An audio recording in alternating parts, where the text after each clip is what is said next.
Bandera Reports Afternoon Edition. Siyam na dating local terrorist nagbalik loob sa gobyerno.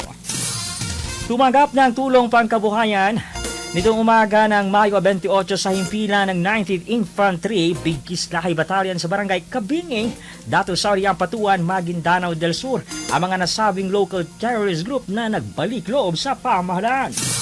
Ayon kay Lieutenant Colonel Loki Marco, ang battalion commander ng 90th Infantry Battalion, maliban sa livelihood program, tumanggap din ang mga dating ekstremista ang grupo ng cash assistance at tig-isang sakong bigas mula sa lokal na pamahalaan ng Maguindanao del Sur at ng Dole Region 12.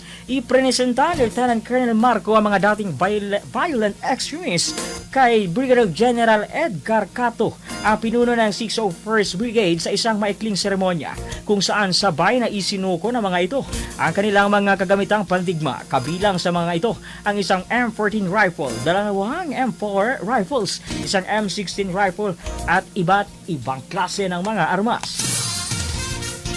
Dumalo rin sa presentasyon si Lieutenant Colonel Rodano Urbon ng 6th Infantry Military Operation Battalion at tagapagsalita ng 6th ID, Colonel Sinswat MDS, at iba pang personahe na sumaksi sa nasabing kaganapan. Ayon kay Engineer Carrasco, ilalim sa livelihood program ang mga dating miyembro ng extremist group sa pamamagitan ng tulong panghanap buhay sa ating disadvantaged and displaced workers o TUPAD project ng DOLE.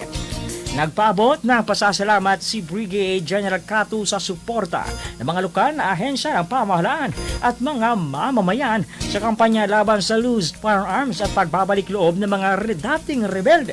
Ang kapayapaan at responsibilidad ng bawat isa ng lipunan ay matagumpay na makakamit sa tulong-tulong